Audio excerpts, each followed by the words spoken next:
Hello everyone, class 8 heritage maths exercise 1.3 question number 3rd of D. If x equal minus 1 by 3, y equal minus 3 by 5 and z equal minus 4 by 9, verify the following. आपको जो properties दी गई हैं उन properties पे x, y और z का value रख के वेरीफाई करना है। फर्स्ट में दिया गया है property x into y equal y into x, ये कम्यूटेटिव प्रॉपर्टी ऑफ मल्टीप्लिकेशन है। x का वैल्यू है -1/3 इंटू वाई का वैल्यू है -3/5 इक्वल y का वैल्यू -3/5 इंटू एक्स का वैल्यू है -1/3। जो भी मल्टीप्लिकेशन का टर्म है तो जो भी रेड्यूस हो सकता है उसे रेड्यूस कर दीजिए। 3 से 3 रेड्यूस हो जाएगा, 3 से 3 रेड्यूस हो जाएगा, मल्टीप्लाई करके लिख देंगे। मल्टीप्लाई कैसे करते हैं? न्यूमरेटर से न्यूमरेटर में और डेनोमिनेटर से डेनोमिनेटर में। -1 इंटू -1, यहाँ पे 1 आया है, यहाँ पर भी 1 ही है, तो -1 इंटू -1 हो जाएगा +1 और 1 इंटू 5 हो जाएगा 5 इक्वल, यहाँ पर भी सेम कंडीशन, 3 1 जा 3 आया है तो -1 इंटू -1 हो जाएगा 1 और 5 1 जा 5।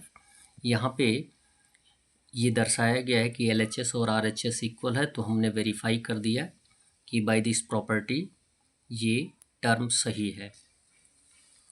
बी दिया गया है x into in bracket y into z equal in bracket x into y into z. ये टर्म जो दिया गया है, प्रॉपर्टी जो दी गई है, एसोसिएटिव प्रॉपर्टी ऑफ मल्टीप्लिकेशन है, जिसमें 3 टर्म्स दिए गए हैं और मल्टीप्लिकेशन और एडिशन के टर्म में किसी भी टर्म को या किसी भी ऑर्डर में लिखकर हम ऐड कर सकते हैं और मल्टीप्लाई कर सकते हैं, आंसर सेम आएगा।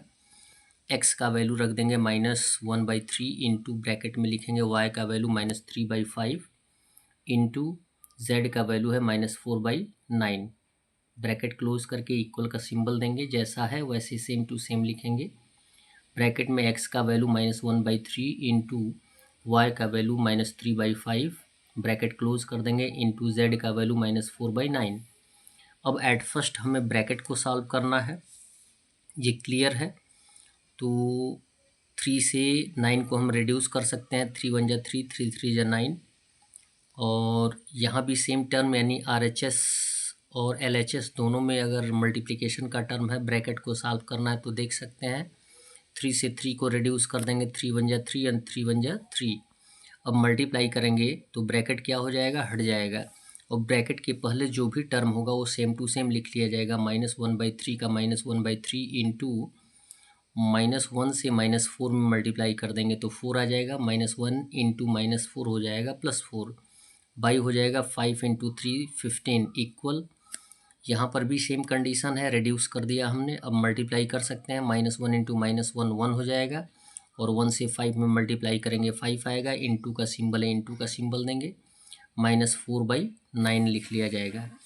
और फिर भी 2 रेशनल नंबर्स हैं जिनको हमें मल्टीप्लाई करना है, प्रोडक्ट फाइंड आउट करना है। कोई रेड्यूसिबल होगा तो रेड्यूस कर देंगे, काट देंगे, छोटा कर देंगे, और अदरवाइज़ मल्टीप्लाई करके हम लिख देंगे। यानी यहाँ पे कोई ऐसा टर्म नहीं है जो रेड्यूसिबल है, इसलिए हम न्यूमरेटर से न्यूमरेटर में मल्टीप्लाई करके और डेनोमिनेटर से डेनोमिनेटर में मल्टीप्लाई करके आंसर ला देंगे और वेरीफाई कर देंगे।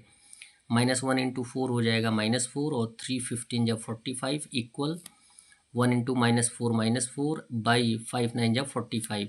इट मीन्स यहाँ दर्शाया गया है कि LHS और RHS इक्वल है, तो हमने वेरीफाई कर दिया कि ये प्रॉपर्टी भी सही है। That's all. वीडियो को लाइक करें और चैनल को सब्सक्राइब करें। धन्यवाद।